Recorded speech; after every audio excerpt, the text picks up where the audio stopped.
Hi all, welcome to ക്രിക്കരീന. IPL ഉദ്ഘാടന മത്സരത്തിന് വേണ്ടിയുള്ള തയ്യാറെടുപ്പിലാണ് ഇപ്പോൾ RCB ഉള്ളത്. മാർച്ച് 22-ാം തീയതി നടക്കുന്ന മത്സരത്തിൽ RCBയും KKRും തമ്മിലാണ് ഏറ്റുമുട്ടുക. കൊൽക്കത്തയിലെ ഈഡൻ ഗാർഡനിൽ വെച്ചുകൊണ്ടാണ് ഈ മത്സരം നടക്കുക. ഈ മത്സരത്തിന് മുന്നോടിയായുള്ള ട്രെയിനിങ് ഇപ്പോൾ പുരോഗമിച്ചുകൊണ്ടിരിക്കുകയാണ്. ട്രെയിനിങ്ങിലെ ചില വിശേഷങ്ങൾ പുറത്തേക്ക് വന്നിട്ടുണ്ട്. അതായത് ട്രെയിനിങ്ങിൽ വെച്ചുകൊണ്ട് താരങ്ങൾ പരസ്പരം രണ്ട് ടീമുകളായി കളിച്ചിട്ടുണ്ട്. ഇൻട്രാ സ്ക്വാഡ് മാച്ച് എന്നാണ് അത് പൊതുവിൽ അറിയപ്പെടാറുള്ളത്. അതിലെ അപ്ഡേറ്റുകൾ ഇപ്പോൾ പുറത്തേക്ക് വന്നിട്ടുണ്ട്. ക്യാപ്റ്റനായ രജിത് പട്ടിദാർ മികച്ച പ്രകടനം നടത്തിയിട്ടുണ്ട്. അതായത് 56 റൺസ് ഈ ഒരു പരിശീലന മത്സരത്തിൽ സ്വന്തമാക്കാൻ അദ്ദേഹത്തിന് കഴിഞ്ഞിട്ടുണ്ട്.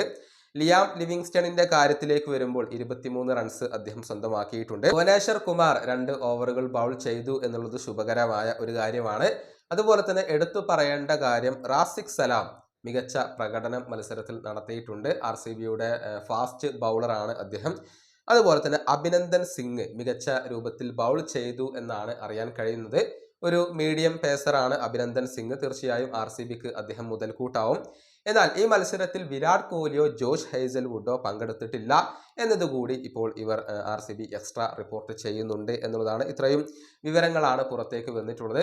അവിടെ ഒരു സംശയം നിലനിൽക്കുന്നത് ഹേസൽവുഡ് ഫിറ്റ് ആണോ, അദ്ദേഹം പൂർണ്ണ ഫിറ്റ്നസ് വീണ്ടെടുത്തിട്ടുണ്ടോ എന്നുള്ളതാണ്. അദ്ദേഹം ഫിറ്റ്നസ് വീണ്ടെടുത്തിട്ടുണ്ട് എന്നാണ് ഇപ്പോൾ അറിയാൻ കഴിയുന്നത്. ആശങ്കകൾ ഒന്നും വേണ്ട. പക്ഷെ ആദ്യ മത്സരത്തിൽ ഹേസൽവുഡ് കളിക്കുമോ എന്ന കാര്യത്തിൽ ഇപ്പോഴും സംശയങ്ങൾ നിലനിൽക്കുന്നുണ്ട്. എന്നാൽ അദ്ദേഹത്തിന്റെ ഫിറ്റ്നസിന്റെ കാര്യത്തിൽ ആശങ്ക വേണ്ട എന്നാണ് അറിയാൻ കഴിയുന്നത്. ഏതായാലും വിജയിച്ചുകൊണ്ട് തുടങ്ങുക, രജിത് പട്ടിദാറിന് കീഴിൽ ഒരു മികച്ച തുടക്കം ഉണ്ടാക്കിയെടുക്കുക എന്നുള്ളതൊക്കെയാണ് RCBയുടെ ലക്ഷ്യം. ഈ വീഡിയോയുടെ അവസാനിപ്പിക്കുന്നു. അടുത്തൊരു വീഡിയോ കൊണ്ടും കാണാം.